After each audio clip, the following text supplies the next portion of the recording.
अमानत अमीन प्रशिक्षण केंद्र बैरिया गोलंबर मुजफ्फरपुर बिहार। हमने अपना यहाँ दोनों मोबाइल नंबर स्पष्ट रूप से लिखा।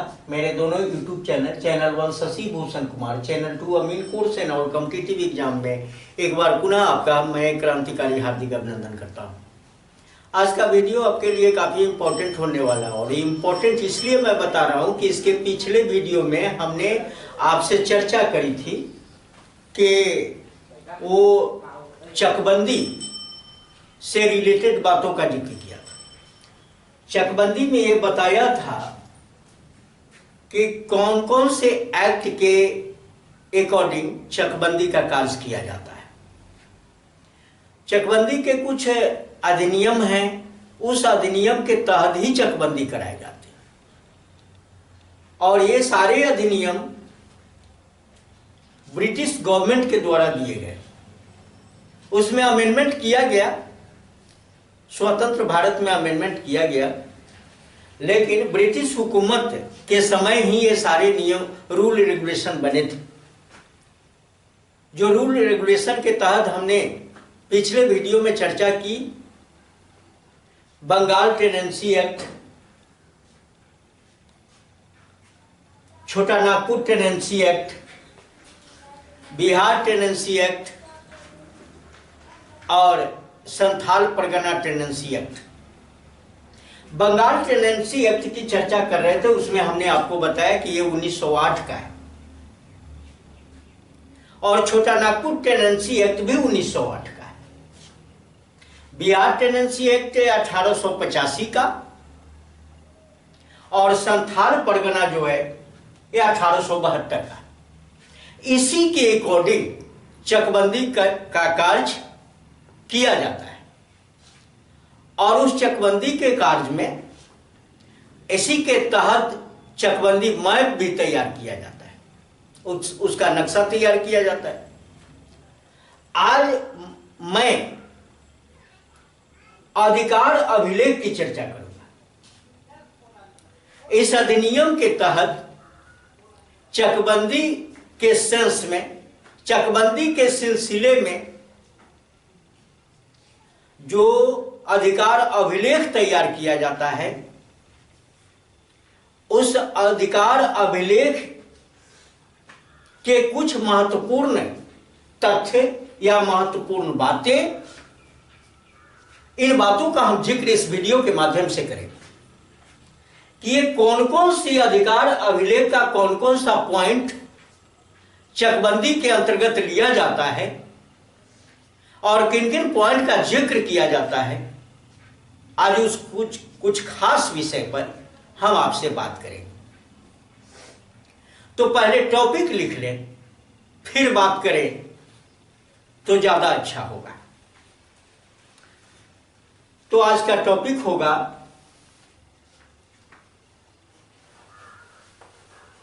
चकबंदी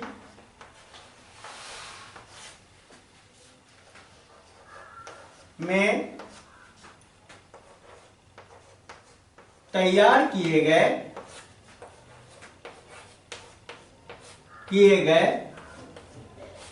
अधिकार अभिलेख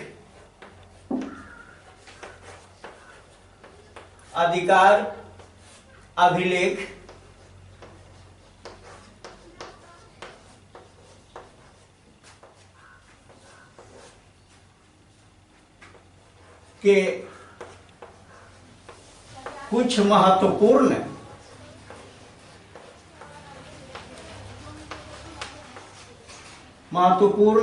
तथ्य, आज इसी पर बात करें। अब यहां पर अधिकार अभिलेख जो तैयार किया जाता है, उसमें किन किन बातों का जिक्र होता है, क्या क्या लिखा जाता है उस अधिकार अभिलेख में, आज मैं उसी की चर्चा करूंगा। तो पॉइंट वाइज बात कर ले तो ज्यादा अच्छा रहेगा। पहला है रैयत का नाम, रैयत का नाम या किसान का नाम या काश्तकार का नाम या खेतीहर का नाम, जो भी आप कह लीजिए। तो रैयत का नाम वल्दियत,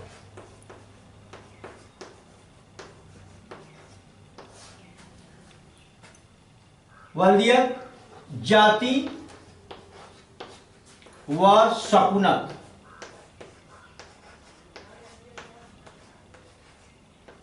इन बातों को लिखा जाता है। यानी कहने का मतलब कि रैयत का नाम लिखेगा, उसके पिता का नाम, उसकी जाति और निवास स्थान यानी पूरा पता उसका लिखा जाएगा। उसके बाद नंबर दूसरा नंबर, अब ये रैयत में बहुत सारे टाइप्स होते हैं। अब उस टाइप्स का वर्णन रहता है नीचे। उस टाइप्स में कौन कौन से होते हैं? दाखिलकार रैयत, दाखिलकार रैयत, गैर दाखिलकार रैयत, गैर दाखिलकार रैयत, गैर दाखिलकार रैयत,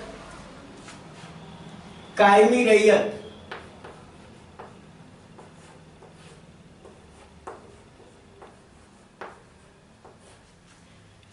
सिकमी रैयत,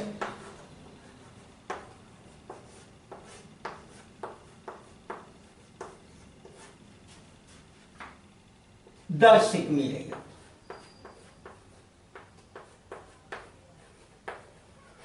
दर सिकमी रैयत। तीसरा पॉइंट, अब ये सारे रैयत के टाइप्स हैं, उसका जिक्र किया जाता है अधिकार अभिलेख के अंतर्गत। तीसरा पॉइंट इसका लगान से रिलेटेड है। लगान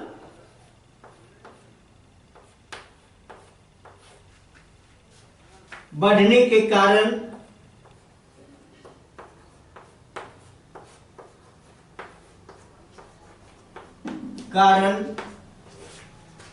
और समय। यह समय का मतलब कि कब से लगान बढ़ाया गया, इसका जिक्र होता है। लगान बढ़ने के कारण और समय। अगला पॉइंट, खाता नंबर,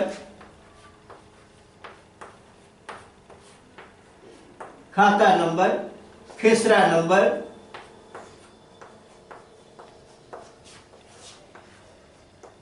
नंबर,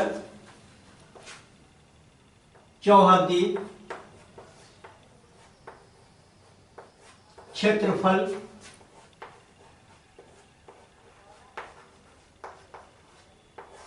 इस सारी बातों का जिक्र होता है।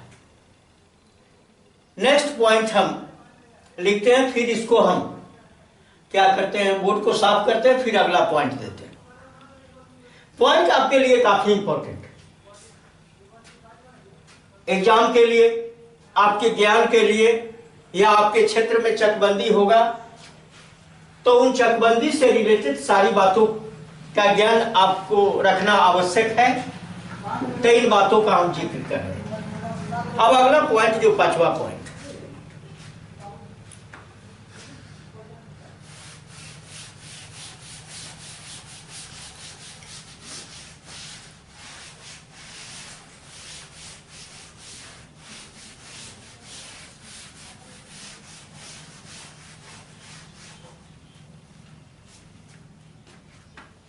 इसका अगला पॉइंट है, लगान का हमने जिक्र किया। अब जमीन का किस्म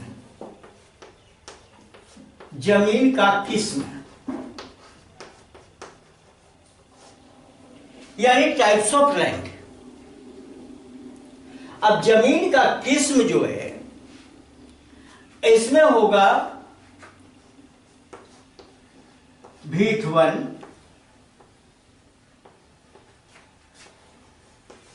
भीठ 2, धनहर 1,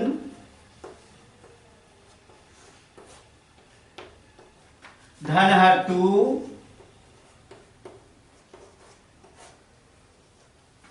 धनहर 3।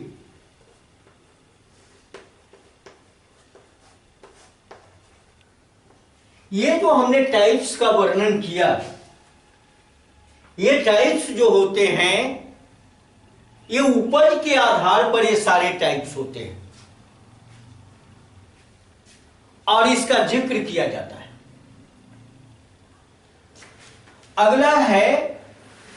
अगला पॉइंट इसका लेते हैं, जमीन का बाजार मूल्य।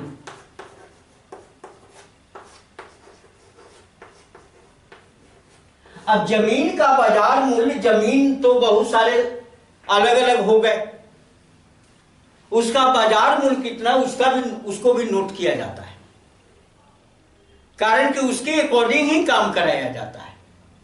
तो ये सारी चीजों को लिखना पड़ेगा। नेक्स्ट पॉइंट इसका है कि जमीन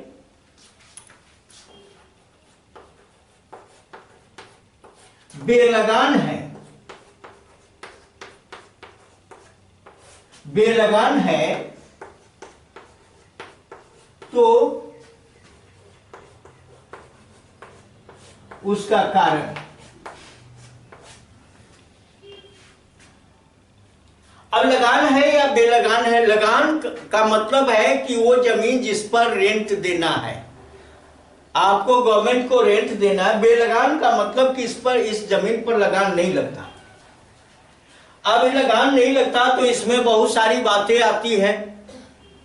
जिस समय जमींदारी हुकूमत थी, उस जमींदारी हुकूमत में कुछ ऐसे जमीन थे जिनका लगान नहीं देना होता था। अब वहां लगान देना नहीं था। अब किन किन लोगों को लगान नहीं देना था, वो जमीन कैसी थी जिन पर लगान माफ कर दिया जाता था, थोड़ा सा जिक्र यहां पर करना चाहेंगे हम। उसमें आता था जागीर खिदमती। जागीर खिदमती का मतलब है कि मालिक की सेवा शुश्रूषा खिदमत करने वाले जितने सारे लोग थे, उनको वेतन के बदले जमीन दे दिया जाता था। वो बिना लगान के होता था, वो जागीर खिदमती के अंतर्गत आता था। बिना लगान के जमीन वो था। जागीर गोराइती, वो विदाउट लगान का जमीन होता था। जागीर गोराइती में बातों का स्पष्टीकरण हुआ कि मालिक जो होता था, उसके लगान वसूली करने में जो व्यक्ति मालिक का सहयोग करता था, साथ देता था, तो उसको कुछ जमीन वेतन के बदले दे दिया जाता था। तो वो जमीन माफीदार के अंतर्गत आता था, जागीर गोराइती के अंतर्गत आता था। कुछ माफीदार, जनरल माफीदार ऐसे लिख दिया जाता था उनके लेजर में। तो माफी कैसे, मालिक यहां काम करने वाले कामदार को, जो काम करता था, अदर इधर उधर जो भी कर रहा है, चमचा बेलचा जो भी है मालिक का, उनको जमीन के बदले, ये वेतन के बदले में कुछ जमीन यूं माफी दे दी जाती थी जिस पर लगान नहीं लिया जाता था। ऐसे ऐसे जमीन का जिक्र उस लेजर में हुआ करता था। वो लेजर जमा किया कलेक्टर के अकाउंट में, जब गया तो वो तो सारा जिक्र है। अब इस जमीन का, ऐसे जमीन का विवरण लगातार चलता आया कि माफीदार है, बेलगान जमीन है, लगान उस पर। आज भी अगर उस टाइप का जमीन जिनके पास है, उनको लगान नहीं देना, तो इसका जिक्र किया जाता था।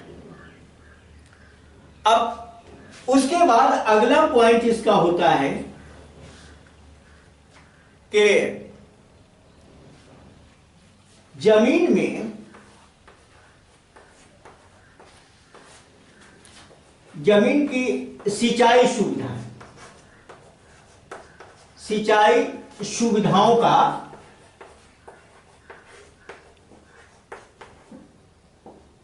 सुविधाओं का वर्णन,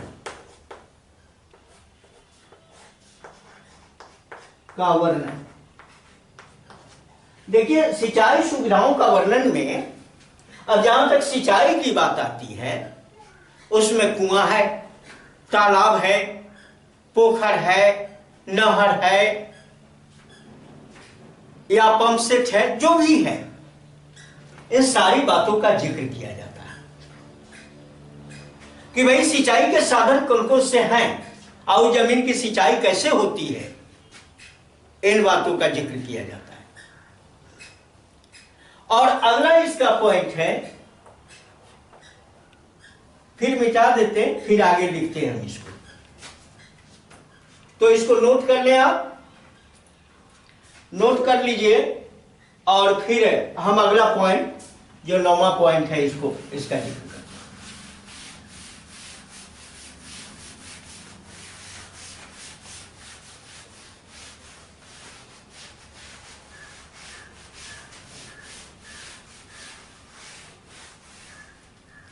हैं। इसका पॉइंट 9 है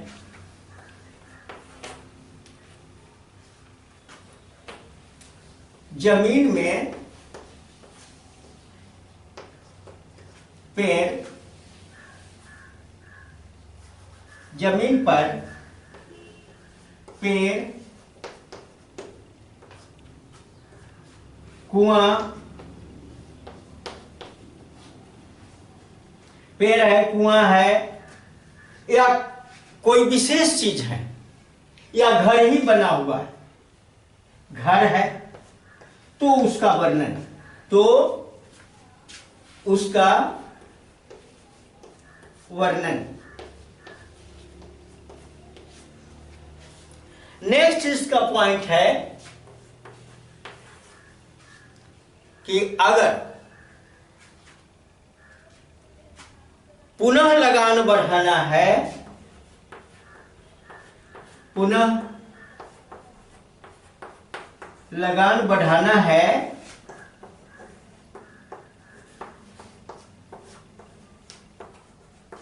तो उसका कारण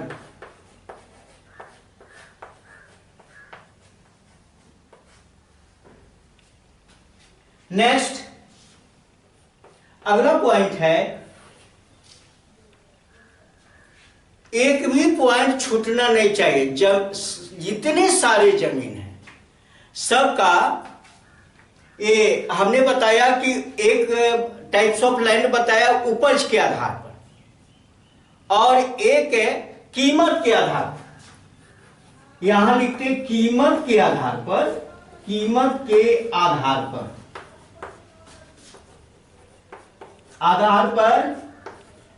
जमीन का वर्गीकरण,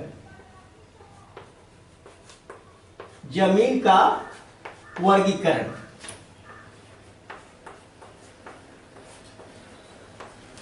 देखो कीमत के आधार पर जो जमीन का वर्गीकरण होता है, अब इसमें जमीन का टाइप्स अगर आप देखते हैं कीमत के आधार पर, तो इसके बहुत सारे टाइप्स हो जाएंगे, कारण कि भिन्न भिन्न टाइप का जमीन होता है। इसमें लगभग 16 आंकड़ा, एक लगभग अनुमान लगाया गया कि लगभग 16 टाइप इसके हो जाते हैं। तो जमीन का टाइप्स क्या होगा, कीमत के आधार पर, बाजार मूल्य के आधार पर, वो सब रिकॉर्ड मेंटेन होता रहता है। और ये 16 टाइप जो हमने बताया, ऐसे तो मैंने उपज के आधार पर 5 टाइप आपको बता दिया, ऐसे मूल तो 2 ही है, भीठ और धनहर, और उसके भीठ के 2 प्रकार और धनहर के 3 प्रकार, तो 5 प्रकार बता दिया। अब यहां 16 कीमत के आधार पर जमीन के 16 टाइप हो गए। अब ये सब गवर्नमेंट के रिकॉर्ड में दर्ज होता है, कहां का रेट क्या है, वो कैसा जमीन है, तो उसका जिक्र यहां पर किया जाता है। इसके बाद अगला जो इसका होता है, अगला पॉइंट, अगर जमीन में कुछ खास शर्त है, वो जमीन जो है अगर कुछ स्पेशल शर्त है तो उस शर्त का भी जिक्र होता है। अगर कोई खास शर्त है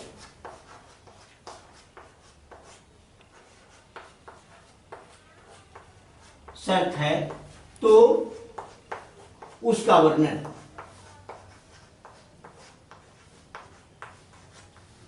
ये सारी चीजों का वर्णन अभी जो हम बता रहे थे कंप्लीटली आपको कि क्या क्या वर्णन किया जाता है। हाँ, एक और चीज मैं बता दूं यहां पर, मालिक का नाम।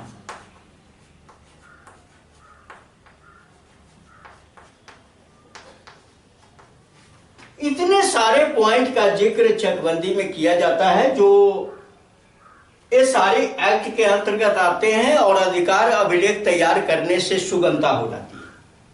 होता क्या है कि जब जमीन का टाइप्स हो गया, कीमत के आधार पर हो गया, उपज के आधार पर हो गया,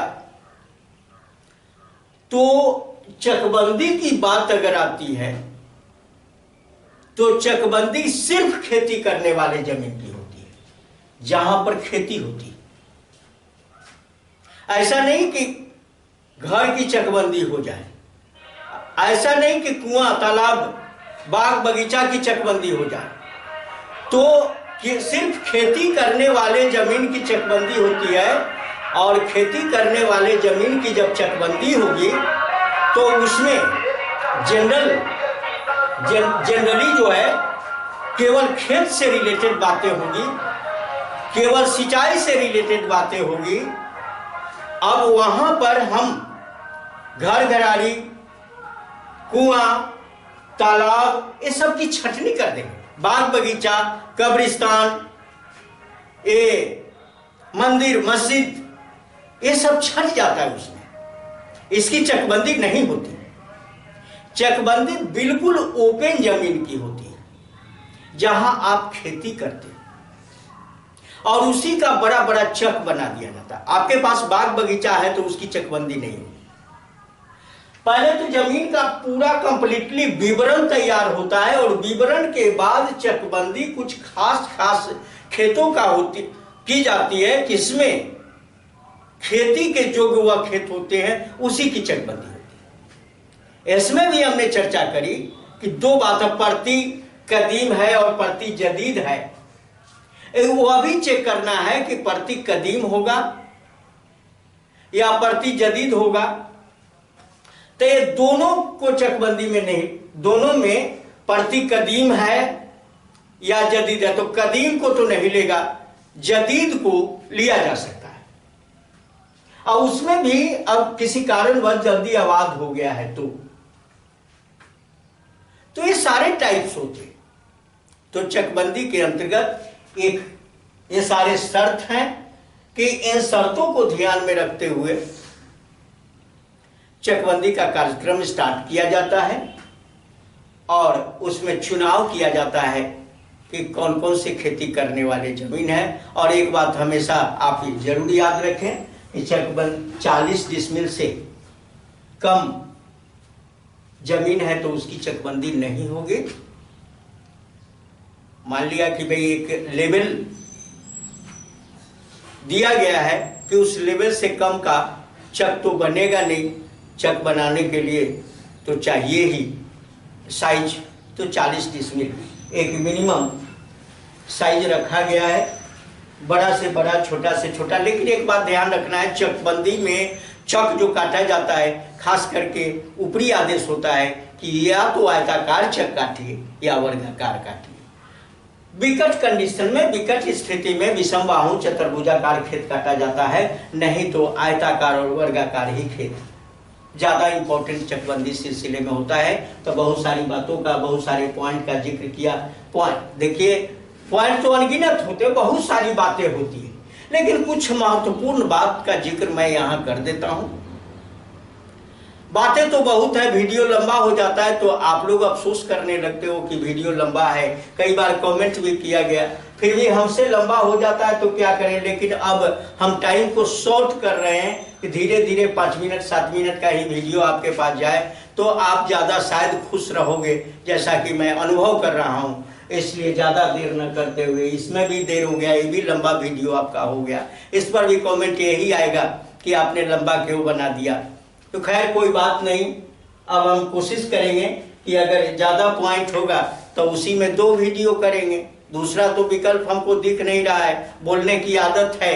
अब ज्ञान, अब भीतर से ये कुछ ज्ञान की बातें छूट न जाए, जहाँ तक संभव हो सके आपको दे सके, तो उसमें वीडियो लंबा हो जाता है।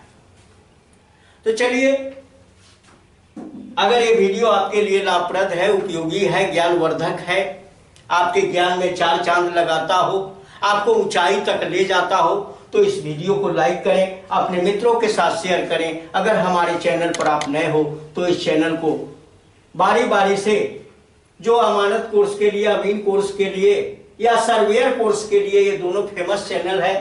Channel 1 Shashi Bhushan Kumar, channel 2 Amin course and all competitive exam, इसको बारी बारी से सब्सक्राइब करें, बेल आइकन दबा लें, ताकि प्रतिदिन अल्टरनेट करके, कभी इस पर वीडियो, आज इस पर जाएगा, कल इस पर जाएगा, कल इस पर जाएगा, आज इस पर जाएगा, इस तरह से अल्टरनेट हम भेजते रहते हैं।